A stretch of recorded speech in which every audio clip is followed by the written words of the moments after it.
ॐ अज्ञानतिमिरान्धस्य ज्ञानाञ्जनशलाकया चक्षुरुन्मिलितं येन तस्मै श्रीगुरुवे नमः।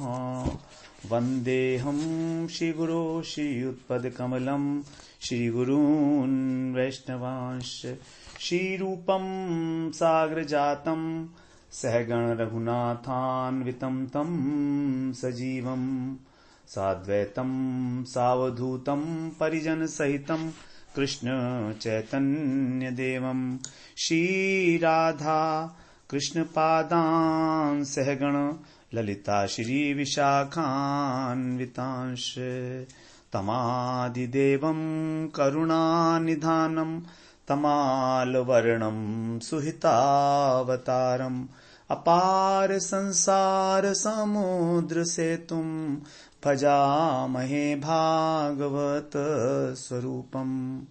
हे देव हे दैत हे भुवनैक बंधो हे कृष्ण हे चपल हे करुणैक सिंधु हे नाथ हे रमण हे नयनाभिराम हा हा कदानुभवितासि पदं दृशोर्मे। श्री कृष्ण चैतन्य प्रभो नित्यानंद श्री अद्वैत गदाधर शिवसदि गौरभक्त वृंद। हरे कृष्ण कृष्ण कृष्ण हरे हरे हरे राम राम राम हरे हरे। हरे कृष्णा। सर्वप्रथम मैं अपने गुरुपाद पद्म ओम विष्णुपाद अष्टोत्तर शत श्री श्रीमद् भक्ति वेदांत माधव गोस्वामी महाराज के चरण कमलों में अनंत कोटि दंडवत प्रणाम ज्ञापन करता हूं। हम लोग श्रीमद् भागवत महापुराण में दशम स्कंध का श्रवण कर रहे हैं। इसमें हमारा 33वां प्रकरण चल रहा है, ब्रज लीला प्रकरण। भगवान की ब्रज में जो लीलाएं हुई हैं, इसमें हम लोगों ने भगवान की जो बाल लीलाएं हैं उसको श्रवण किया। उसके बाद पौगंड लीला, बाल लीला जो जन्म से लेकर 5 वर्ष तक की आयु तक की भगवान की लीलाएं हैं। उसके बाद 5 वर्ष से 10 वर्ष तक पौगंड लीला जो सखाओं के साथ भगवान ने गोचारण करते हुए वन में की, और वहां पर जो है धेनुकासुर का उद्धार किया, कालिय नाग का दमन किया, प्रलंबासुर का उद्धार किया। तो धेनुकासुर और प्रलंबासुर ये दोनों ही इन दोनों का ही जो है वध किया गया बलराम जी के द्वारा। उसके बाद दावानल से भगवान ने रक्षा की, गायों की और अपने सखाओं की, और फिर वर्षाकालीन और शरदकालीन ऋतु का वर्णन किया गया। तो ये हम लोग 20वें अध्याय तक श्रवण कर रहे हैं। अब हम प्रवेश कर रहे हैं यहाँ भगवान की कैशोर लीलाओं में।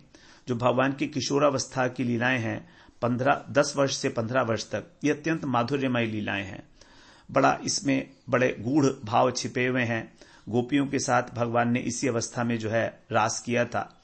तो इस प्रकरण के अंदर हमारा ये 21वें अध्याय से और प्रकरण आरंभ होकर 39वें अध्याय तक चलेगा।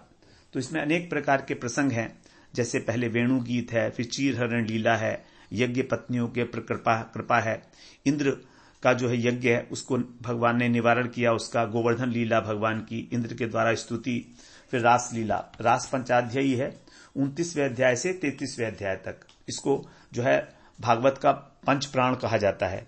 जैसे हमारे शरीर में 5 प्राण हैं, प्राणों के बिना हमारा शरीर निर्जीव है, उसी प्रकार से यदि ये 5 अध्याय भागवत से निकाल दिए जाएं तो भागवत में भी प्राण नहीं है, निष्प्राण हो जाएगी भागवत। उसके बाद फिर युगल गीत है और अक्रूर जी की ब्रज यात्रा है, इस प्रकार से, और कृष्ण बलराम का मथुरा गमन। यहां तक 39 चैप्टर तक हम लोग यहां 19 अध्याय में इस किशोर लीला का श्रवण करेंगे। बड़ी महत्वपूर्ण लीलाएं हैं भगवान की ये, और यहां पर भगवान का क्योंकि रास इत्यादि हुआ है इसी अवस्था के अंदर किशोर लीला में ही, तो जो है रसिक जो भक्त भावुक जन हैं वही इसका जो है संपूर्ण रूप से आस्वादन कर पाएंगे। भागवत का जो प्रतिपाद्य विषय है वो है गोपी प्रेम की प्राप्ति, अर्थात कृष्ण में इस प्रकार का प्रेम प्राप्त हो कि जिस प्रकार गोपियों ने भगवान की सेवा की है। तो अब हम लोग जो वेणु गीत श्रवण करने वाले हैं उसके अंदर इसी प्रेम की जो कुछ लहरें हमको उनका अनुभव होगा, और जो रसिक भक्त हैं वो इन लहरियों में ही डूबते रहते हैं। इस प्रकार से तो श्रद्धा यदि हम अपने हृदय के अंदर धारण करके इन लहरों में अवगाहन करेंगे तो हमारे हृदय के अंदर कृष्ण भक्ति के प्रति एक लोभ अंकुरित होने की संभावना बनती है। वास्तव में लोभ का उत्पन्न होना ही भगवान के प्रति भगवान की सेवा करने के लिए लोभ का उत्पन्न होना ही हमारा उद्देश्य है कि किसी प्रकार भगवान की जो है अनेक प्रकार की लीलाएं सुनकर, जो अभी हम लोग श्रवण करेंगे यहां पर, तो यहां पर जो है कई सारे गीत बताए गए हैं, जैसे वेणु गीत जो अभी हम लोग श्रवण करने वाले हैं 21वें अध्याय में, ये वेणु गीत है। उसके बाद फिर रास पंचाध्यायी के अंदर आएगा प्रणय गीत और गोपी गीत, 2 गीत हैं उसमें। फिर आएगा युगल गीत और एक है फिर भ्रमर गीत। तो इस प्रकार ये 5 गीत जो हैं भगवान के, इस भागवत के, ये बड़े इंपॉर्टेंट बताए गए हैं। इनका श्रवण करना, कीर्तन करना, स्मरण करना, यद्यपि अधिकार ना हो। अब जैसे कुछ लोग ऐसा सोचते हैं कि इनमें हमारा अधिकार नहीं है, लेकिन ये बात ठीक नहीं है। ये बात ठीक नहीं है। यदि हम इस अपने को इन गीतों का श्रवण करने का अनधिकारी समझ रहे हैं, तो हमें कुछ विशेष बातें समझ लेनी चाहिए। महाप्रभु का जो अवदान था वो यही था कि जीव मात्र को कृष्ण प्रेम में निमज्जित कर देना। महाप्रभु इस जगत धराधाम पर इसीलिए आए थे महाप्रभु। तो इस विषय के अंदर परम गुरुदेव जो हैं हमारे, उनका कहना है कि ये रस ग्रंथ हैं जो अभी हम लोग वर्णन करने जा रहे हैं, चर्चा करने जा रहे हैं, जिनकी ये रस कथाएं हैं, भगवान की रसीली कथाएं हैं, तो कहीं ये अनधिकारी के हाथ में न पड़ जाएं, जिससे कि उनका अहित हो जाए। इस संबंध में कहा जाता है कि इस सुखदेव जी महाराज ने इन लीलाओं का वर्णन इस प्रकार से किया है, इतने गूढ़ रूप से किया है कि केवल रसिक भक्ति इनको समझ पाएगा। जो अनधिकारी है वो समझेगा ही नहीं, जो अनधिकारी है वो समझेगा ही नहीं। जिस प्रकार कि जो आम्र पल्लव हैं उनका आस्वादन केवल कोकिल ही कर सकती है, ऊंट को लिए उसमें प्रवेश करना संभव नहीं है। तो इसलिए जो है बड़े विनम्र भाव से और अपने सभी गुरुजनों को प्रणाम करते हुए हम लोग और निसंकोच होकर श्रद्धापूर्वक इसमें प्रवेश करेंगे, जिससे कि हम सबका कल्याण हो। भगवान के अवतार लेने का कारण ही यही है। अनुग्रहाय भक्तानाम मानुषम देहमाश्रितः भजते तादृशी क्रीड़ा या श्रुत्वा तत्परो भवेत। भगवान ने कहा है कि मैं नर रूप धारण करके ऐसी लीलाएं करूंगा जिससे कि सभी लोग जीव मात्र भगवत परायण हो जाए। भगवत परायण, तो यहां पर कहा भवेत, भजते तादृशी क्रीड़ा या श्रुत्वा तत्परो भवेत। भवेत का अर्थ है विधिलिंग। कृष्णदास गोस्वामी ने बताया है कि यहां पर भवेत शब्द है विधिलिंग, मतलब ये कर्तव्य है हमारा कि इनको हम सुने। जीव का जो है कर्तव्य है, और यदि कर्तव्य का पालन नहीं करेंगे तो हमें पाप लगेगा। तो संस्कृत के अंदर जब विधिलिंग का प्रयोग होता है तो उसका मतलब है आज्ञावाचक शब्द है, वो कर्तव्य है हमारा, हमको करनी ही है। तो जब हम इनका श्रवण करेंगे तभी तो हमारे हृदय के विकार नष्ट होंगे। लेकिन उसके लिए एक जो मूलभूत आवश्यकता है वो श्रद्धा की।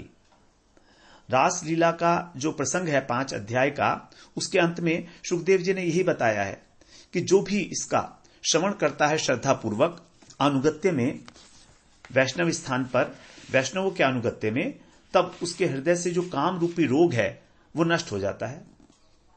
मतलब क्या हुआ कि ये नहीं कि पहले हमारा हृदय शुद्ध होगा तब हम इनका श्रवण करेंगे ना, ऐसा नहीं बता रहे हैं। वो कह रहे हैं कि कृष्ण प्रेम पहले आ जाएगा और उसके बाद हमारे काम क्रोध इत्यादि सब नष्ट हो जाएंगे। श्रद्धा पूर्वक निरंतर श्रवण किया जाएगा। जब 2 बातें बताई गई हैं, श्रद्धान्वितो अनुशूड़ियादत वर्ण यद्य। 2 बातें, एक तो श्रद्धा तो सबसे इंपॉर्टेंट चीज हो ही गई, उसके साथ साथ हम लोग पहले इसका श्रवण करेंगे और फिर इसका वर्णन भी करेंगे, वर्ण यद्य, जिसके द्वारा पहले श्रद्धापूर्वक श्रवण किया गया गुरु वैष्णव के अनुगत्य में, अनुश्रुणुयादत। अनु का मतलब 2, अनु का मतलब होता है 2 अर्थ अनु के, एक तो निरंतर और दूसरा अनुगत्य में, और उसका वर्णन करेंगे। तो जब इस प्रकार से निरंतर श्रवण और वर्णन किया जाएगा तब भगवान के प्रति क्या होगी, भक्तिम परा भगवती प्रतिलभ्य कामम, भगवान के प्रति परम भक्ति प्राप्त होगी। भगवान के प्रति उसके बाद तो भक्ति प्राप्त होने के बाद फिर कह रहे हैं कि जो हृदय रूपी काम है, हृदय के अंदर जो रोग रूपी काम है वो नष्ट हो जाएगा। तो श्रद्धान्वित का मतलब पूर्ण श्रद्धा विश्वास के साथ, पूर्ण विश्वास, किसी प्रकार का कोई अविश्वास ना रखते हुए। इसीलिए कहा गया निरंतर श्रवण करना है। तो श्रवण का बड़ा वैशिष्ट्य है, यहां पर बड़ी महत्व है श्रवण का। तो श्रवण करने के साथ साथ ही हमको चार बातें समझनी पड़ेंगी। श्रवण एक उपलक्षण है, श्रवण और वर्णन करना, श्रवण, कीर्तन, स्मरण और अनुमोदन, चारों। इससे पहले हमारे हृदय के अंदर प्रेम लक्षणा भक्ति आएगी और उससे फिर हमारा जो हृदय रूपी काम है, हृदय के अंदर रोग रूपी काम है, काम को रोग बताया गया है, हृदय का रोग। तो इस प्रकार से ये दोनों जो है नष्ट हो जाएंगे। तो यहां पर दो प्रकार के काम हैं, एक तो हृदय रोग रूपी काम है और एक भगवत विषयक काम है। दोनों एकदम पृथक वस्तु हैं। जो रासलीला के अंदर जो भगवान का गोपियों के प्रति, गोपियों का भगवान के प्रति जो प्रेम है, उसको भी काम की संज्ञा दी गई है। लेकिन ये काम, इस भगवान ये लौकिक का काम की भांति नहीं है, वो परम शुद्ध है, सूर्य सम। और लौकिक काम जो है वो अंधकार की तरीके से है। तो यहां पर उसके द्वारा जो भगवत विषय काम है, उसके द्वारा हृदय के सभी रोग जो हैं शीघ्र ही दूर हो जाते हैं। इसका जब निरंतर श्रवण करते हैं भगवान की रासलीला का, श्रवण कीर्तन का फल, तो वक्ता और श्रोता दोनों को ही आशीर्वाद प्रदान करते हुए सुखदेव जी महाराज ने इसका फल बताया है। 10वें अध्याय के 10वें स्कंध के 33वें अध्याय का अंतिम श्लोक, 39वां श्लोक, जहां पर रास क्रीड़ा का समापन किया गया है 5 अध्याय का, वहां पर मतलब ये जो भगवान की रास क्रीड़ाएं हैं ये बड़ा आश्चर्यजनक काम करती हैं। अब ऐसा कैसे होगा ये हम तर्क का विषय नहीं है। जैसे मंत्र के द्वारा बीमारी ठीक हो जाती है, औषधि से बीमारी ठीक हो जाती है। कोई कहे भाई कैसे हो गई, हो गई। यही तो उसकी आश्चर्यजनकता है, अद्भुतता है। इसको कोई तर्क नहीं कर सकते। तो 3 प्रकार की जो रोग निवारण की उपाय हैं, मणि, मंत्र और औषधि, उसी की भांति रास क्रीड़ा भी हमारे हृदय से काम रोग को नष्ट कर देती है। और यही भगवान का हमारे ऊपर अनुग्रह है। भगवान इसीलिए अनेक प्रकार की लीलाएं करते हैं और इन सभी लीलाओं में भगवान ने कहा है कि सबसे मनोहर लीलाएं जो हैं, जो मेरा भी चित्त हरण कर लेती हैं, वो है मेरी रास लीला। भगवान ने जब गोपियों के साथ रास किया है, भगवान कह रहे हैं कि सभी लीलाएं मेरी मनोहारी हैं, लेकिन जब मैं रास क्रीड़ा का स्मरण करता हूं तो मेरे मन को पता नहीं क्या क्या हो जाता है, कैसा कैसा होने लगता है।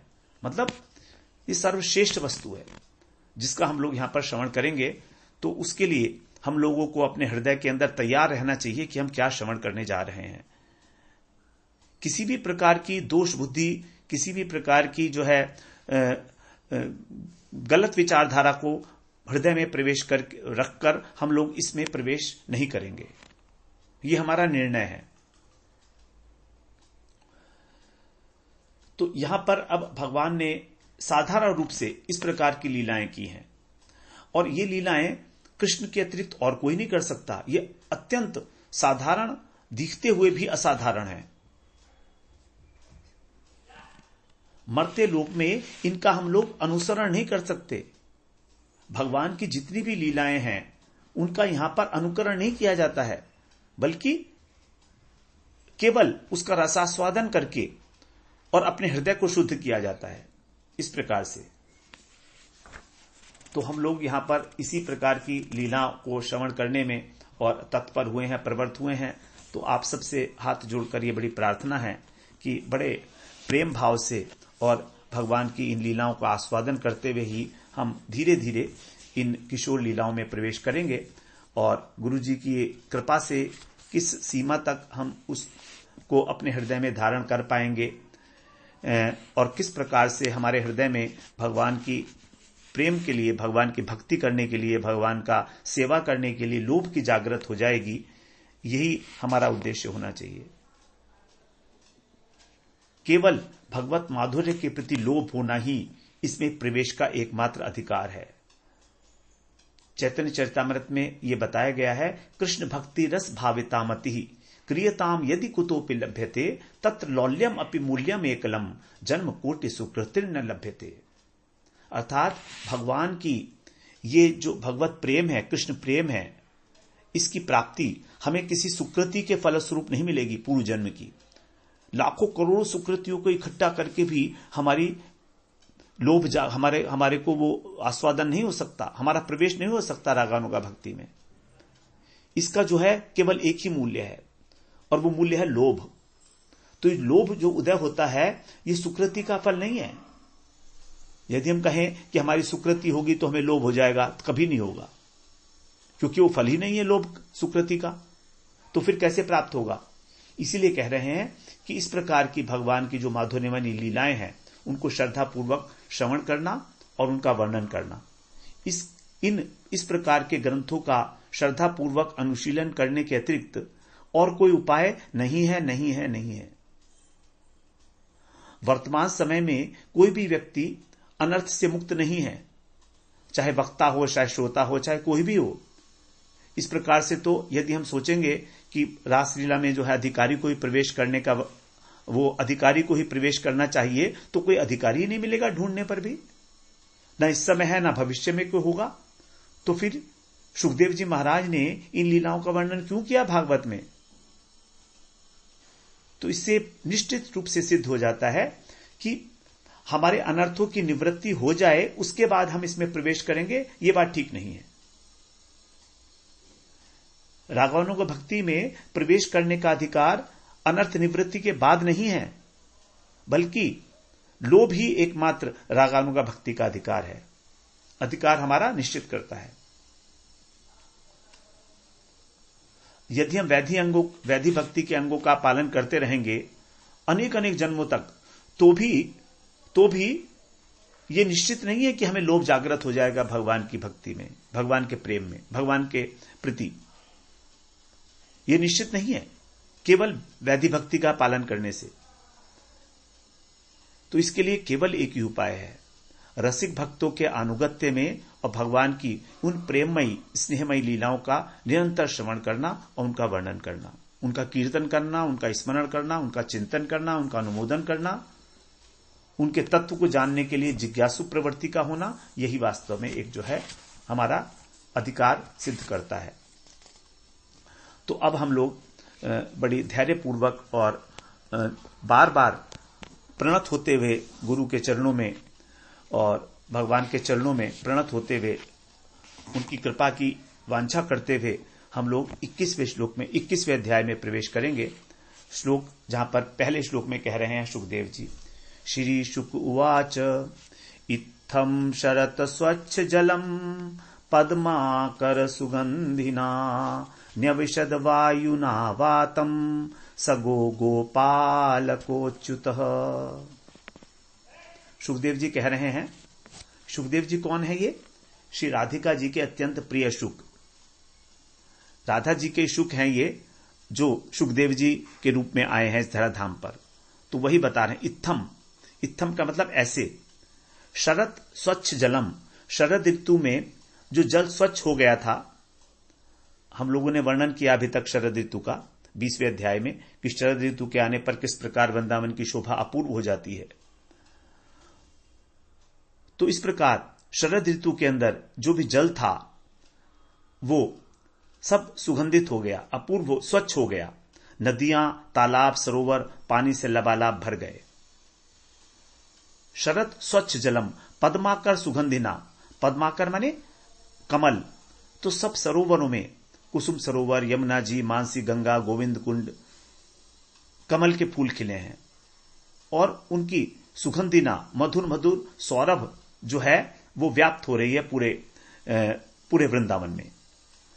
तो उस भीनी भीनी सुगंध को वहन करता हुआ जो मंद मंद समीर है, जो वायु है, वायुना, ऐसी वायु वो जो है सुगंधित होकर, वातम माने वहन करने वाली, ऐसी वायु जब वहां पर बह रही थी, तब ऐसे रमणीय वातावरण में भगवान ने अच्युत माने भगवान ने गायों के साथ गोप बालकों के साथ, गोप बालकों के साथ उस वृंदावन के अंदर न्यविशत माने प्रवेश किया। तो ऐसे वृंदावन में भगवान ने प्रवेश किया। तो भगवान जो है अब ब्रज से गोचारण के लिए वृंदावन की ओर जा रहे हैं। गोचारण के लिए भगवान जो है वन की ओर जाते थे। तो वो वृंदावन अत्यंत सुगंधित है। शोभा का वर्णन है यहां पर वृंदावन की। तो जैसे वृंदावन के अंदर हम लोग श्रवण किए, ग्रीष्म ऋतु, वर्षा ऋतु, शरद, हेमंत, शिशिर, बसंत, 6 ऋतु क्रमशः आती हैं और चली जाती हैं। ग्रीष्मकाल अपनी प्रकार से भगवान की सेवा करती है। उसके बाद फिर वर्षा ऋतु सेवा करती है। सभी ऋतुएं जो हैं भगवान की सेवा करती हैं। लेकिन ऐसा होते हुए भी जो वसंत ऋतु है वो सर्वदा विराजमान है वृंदावन में। यही यहां की अचिंत्य लीला शक्ति का प्रभाव है। तो इस प्रकार जो है यहां पर ही इस वृंदावन में ही शरद काल में ही भगवान ने गोपियों के साथ रास मंडल में नृत्य किया था, विहार किया था। तो इसी का यहां पर जो है वर्णन किया जा रहा है सुखदेव जी महाराज के द्वारा। तो यहां पर भगवान के लिए जो संबोधन आया है वह अच्युत। अच्युत का मतलब है जो अपने स्वभाव से कभी च्युत नहीं होते, अर्थात भगवान हमेशा अपने स्वभाव में, अपनी सच्चिदानंद स्वरूप में स्थित रहते हैं। वो इस धराधाम पर आते हैं तो भी वो सच्चित आनंदमय होते हैं। मनुष्य के रूप में दिखते हैं क्रीड़ा करते हुए, लेकिन वो ऐसा मनुष्य दिखने पर भी मनुष्य नहीं है, साधारण मनुष्य नहीं है वो। तो वे अपने स्थान से कभी भी च्युत नहीं होते हैं, इस प्रकार के कृष्ण। तो यहां पर भगवान की जो गोपियों के साथ जो लीलाएं हैं वो स्त्री और पुरुष की लीला नहीं है कहीं पर भी, क्योंकि भगवान अपने स्वभाव से कभी भी उनका जो है नीचे नहीं आते हैं वहां से। तो इस प्रकार से यहां पर वृंदावन की शोभा बताई गई। अब आगे भी कह रहे हैं क्या शोभा है वहां पर। दूसरे श्लोक में कह रहे हैं, कुसुमित वन राजी सुष्मि भृंग द्विजकुल घुष्ट सरह सरिन महींद्रम मधुपितिरवगाय चारयन गा सह पशुपाल बलशुकूज वेणुम। कुसुमित वनराजी, वनराजी मतलब वन के दोनों तरफ जो वृक्षावलियां खड़ी होती हैं, वृक्षों की पंक्तियां, उसको कहते हैं वनराजी। तो वो कैसी है? कुसुमित, सुंदर पुष्पों से परिपूर्ण है। ऐसे वन की दोनों ओर जो वृक्षावली खड़ी है। सुष्मि भृंग, सुष्मि माने मतवाले, जो भ्रमर हैं वे।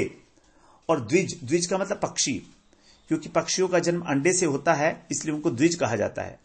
तो पहले अंडा होता है, फिर उसमें से पक्षी निकलता है, तो उनको भी द्विज कहते हैं। तो पक्षियों के कुल माने झुंड, तो पक्षियों के झुंड घुष्ट और सरह जो सरोवर है, तालाब हैं, नदियां हैं। महिंद्री माने नदियां इत्यादि, महींद्रम माने गोवर्धन पर्वत। तो भंवरे जो हैं वो उन वृक्षों की पंक्तियों के बीच में जो है गुंजार कर रहे हैं पुष्प के ऊपर, और पक्षियों के झुंड मीठे और मधुर कलरव करते हुए विहार कर रहे हैं। द्विजकुल घुष्ट सरह, घुष्ट माने प्रतिध्वनि होना। महींद्रम, और जिससे क्या हो रहा है कि जो वृंदावन की नदियां हैं और पर्वत हैं वो गूंज रहे हैं। सरित महींद्रम, सरोवर, सरित माने नदियां और महींद्रम माने पर्वत, गोवर्धन के लिए कहा गया। ये सब तो गोवर्धन पर्वत है, नंदीश्वर पर्वत है, सभी गुंजायमान हो रहे हैं।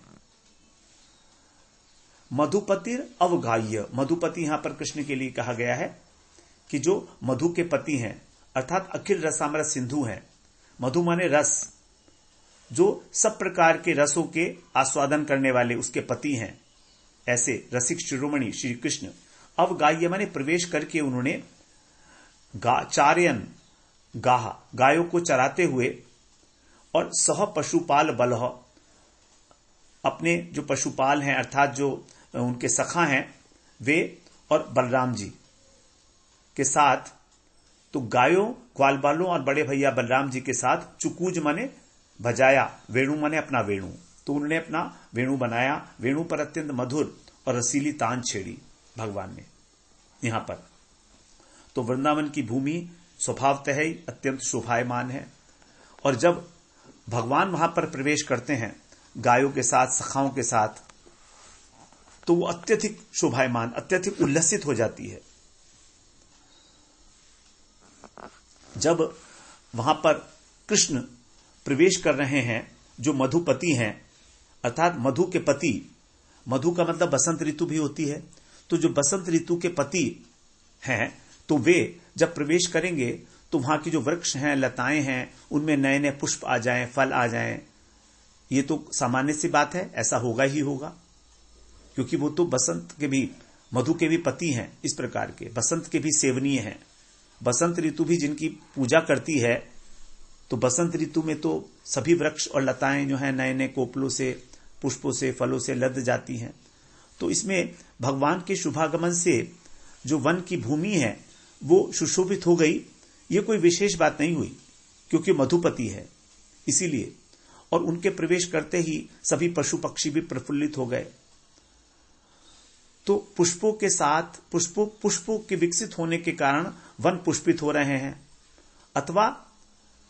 अथवा पुष्पों के कारण जो वृक्षावली, पुष्पों के माध्यम से मानो वृक्ष जो हैं वो हंस रहे हैं, प्रसन्नता दिखा रहे हैं, क्योंकि यहां पर स्वयं लक्ष्मी देवी ने वृंदावन में आविर्भूत होकर और भगवान की क्रीड़ा के लिए उसको सुसज्जित किया है।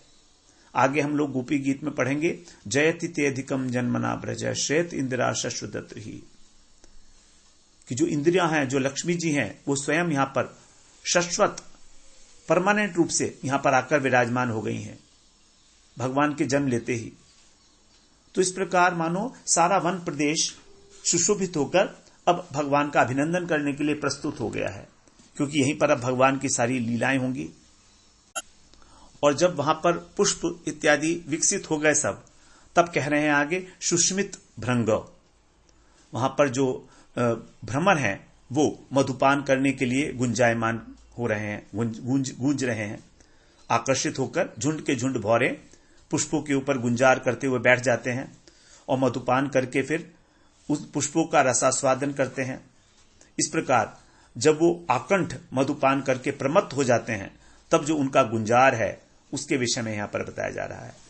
ऐसा प्रतीत होता है कि मानो वन देवी स्वयं, जो वन की अधिष्ठात्री देवी हैं, वही स्वयं मधुपति कृष्ण का आगमन जानकर उनका अभिनंदन कर रही हैं। अब जब भ्रमर और भ्रमरियों का मधुर गुंजार सुनते हैं, तो वहां के जो पक्षी कुल है, द्विज कुल, शुक, पिक, पपीहा इत्यादि, वो सब कैसे चुप रहेंगे? वो क्यों नहीं कोलाहल करेंगे? तो वो भी आनंद में विभोर हो गए हैं, और विभोर होकर एक वृक्ष से दूसरे वृक्ष की ओर, एक शाखा से दूसरी शाखा पर आ रहे हैं, जा रहे हैं। अत्यंत सुमधुर कलरव से सारा वृंदावन मुखरित हो गया। तो यहां पर भ्रमर भ्रमरियों का गुंजन हो रहा है, पक्षियों का और कूजन हो रहा है, कलरव हो रहा है। ये सब एकत्रित होकर ऐसा एक अद्भुत ध्वनि संगीत उत्पन्न हो रहा है, एक ऐसा मधुर नाद की सृष्टि हो रही है, जिससे सारा का सारा वृंदावन, उसके अंदर जो सरोवर हैं, जो नदियां हैं और जो पर्वत हैं, वो सभी के सभी प्रतिध्वनित हो गए, गुंजायमान हो गए। वहां से भी वो प्रतिध्वनि लौट लौट कर आने लगी।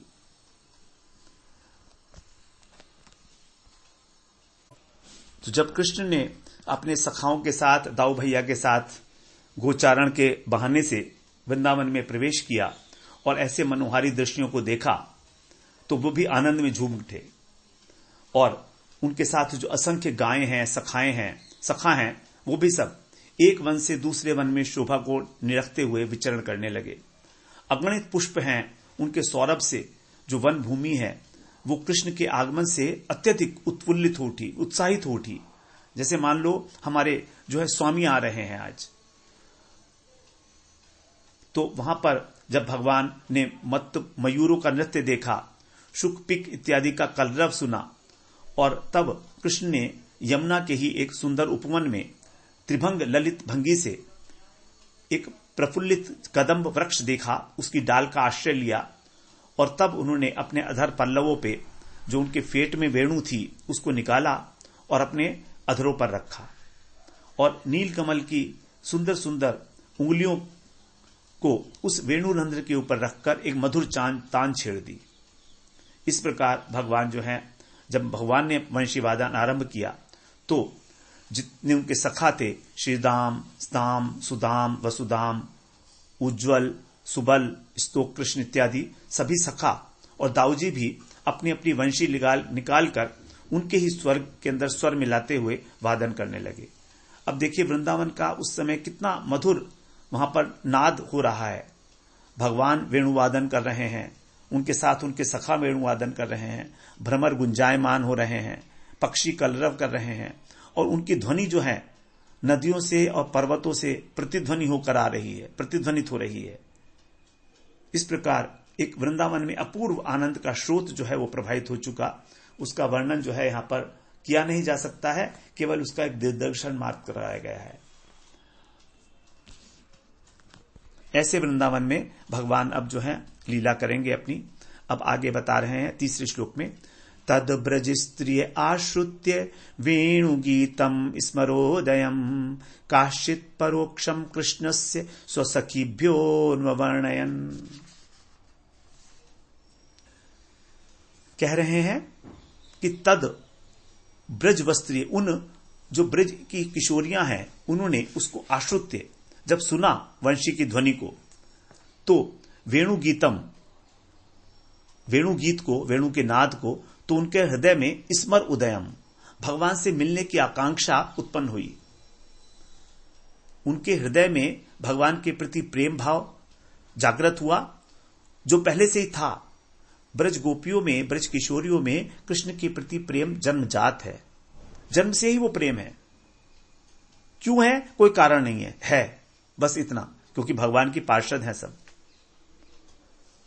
तो उनके अंदर जन्मजात प्रेम है जो इस वेणु रव को सुनकर जागृत हो गया और उनके हृदय के अंदर भगवान से मिलने की तीव्र आकांक्षा जाग उठी।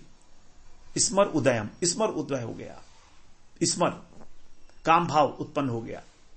काश्चित, उनमें से कोई एक परोक्ष, परोक्षम माने परोक्ष में, मतलब एकांत में, जहां पर कृष्ण उपस्थित नहीं है और ना ही कोई और उनका कोई संबंधी है, ऐसी एकांत में जितनी भी गोपियां हैं, प्रियतमा गोपियां हैं भगवान की, वे सब कृष्ण से माने कृष्ण की जो गोपियां हैं वे सब स्वसखीभ्यो वर्णयन, स्वसखीभ्यो, अपनी अपनी सखियों से भगवान के जो रूप हैं, गुण हैं और वंशी ध्वनि का जो प्रभाव है उसका अवर्णयन अर्थात उसका वर्णन करने लगी निरंतर।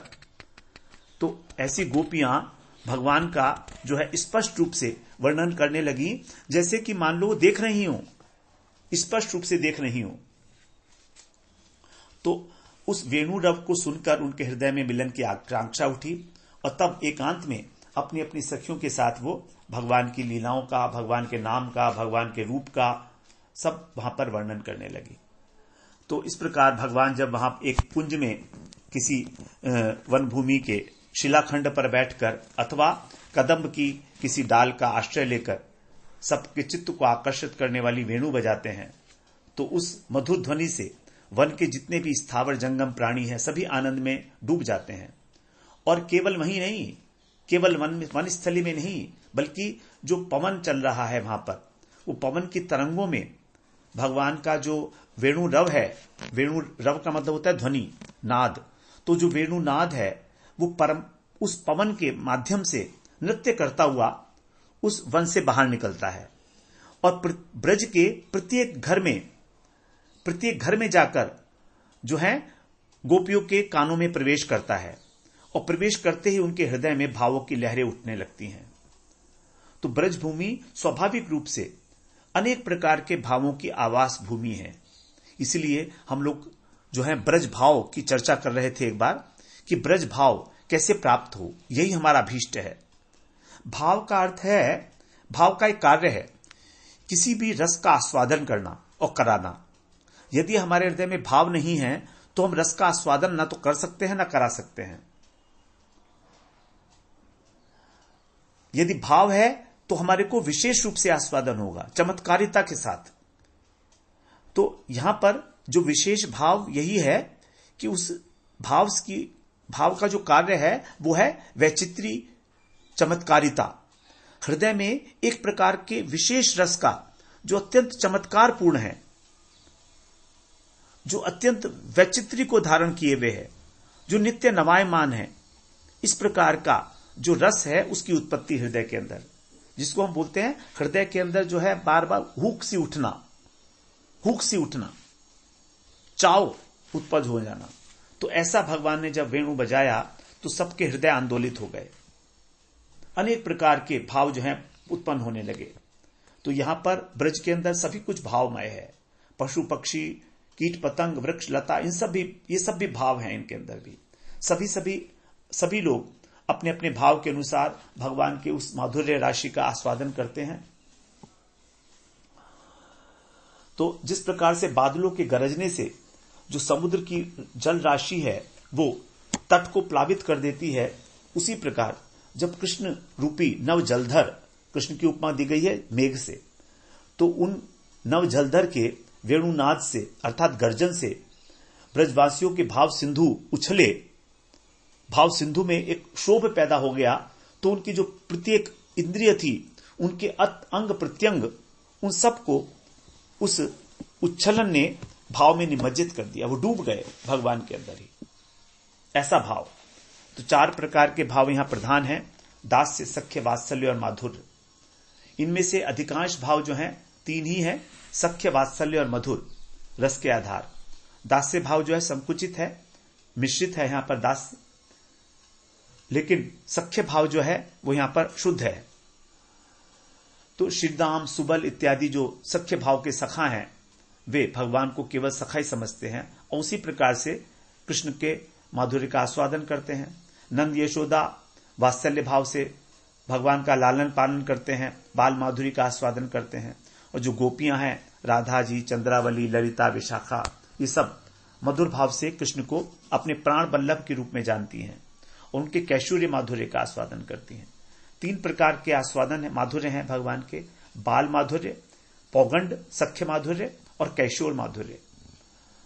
और जो ब्रज की गायें हैं वे भी, उनके लिए भी कहा गया है कि वो भी एक प्रकार से जो है वात्सल्य भाव रखती है कृष्ण के लिए। वो भी ये चाहती हैं कि कभी कृष्ण हमारे बछड़े बनेंगे और इनको दुग्ध पान कराएंगी। और भगवान ने इन्हीं की अभिलाषा को पूर्ण किया था जब ब्रह्म विमोहन लीला में उन्होंने 1 वर्ष तक बछड़े बनकर सभी गायों का जो है दुग्ध पान किया था। कितना अपूर्व करुणा है भगवान के हृदय की कि देखिए गाय के हृदय की इच्छा भी भगवान पूरी करते हैं। तो यहां के जो पशु पक्षी वृक्ष लता नदी पर्वत हैं, ये भी, इनके अंदर कोई भाव नहीं है, लेकिन तो भी भाव शून्य नहीं है। ये भी भगवान का अंग स्पर्श करते हैं, भगवान की वंशीध्वनि श्रवण करते हैं, भगवान की सुगंध प्राप्त करते हैं। तो इनको लिए भी यहां पर कहा गया है कि एक शांत भाव के भक्त हैं। तो शांत भाव का जो है इनके अंदर भी उत्कर्ष देखा जाता है। इस प्रकार से यहां पर शरद काल में वन विहार की लालसा से भगवान ने अनुपम शोभा से संपन्न इस वृंदा कानन में प्रवेश किया और वेणुनाद किया। इसी वेणुनाद से सभी ब्रजवासियों का हृदय एक अभूतपूर्व आनंद से और निमज्जित हो गया। एक अनुपम भाव की उत्पत्ति होती है और कृष्ण के हृदय में भी अब नए नए भाव का उदय होने लगा। तो इस प्रकार सभी गोपियां नवीन भावों से विभावित होकर कृष्ण की वेणुनाद की माधुरी का वर्णन करेंगी आगे। यहां पर जो है उस भाव के उत्पन्न होने पर गोपियां किस प्रकार से भगवान के विषय में वर्णन करती हैं, उसका हम लोग वर्णन अब आगे इस गीत में, वेणु गीत में 4 अध्याय 4 श्लोक में श्रवण करेंगे। वांछा कल्पतरुभ्यश्च कृपा सिंधुभ्य एव च पतितानां पावनेभ्यो वैष्णवेभ्यो नमो नमः।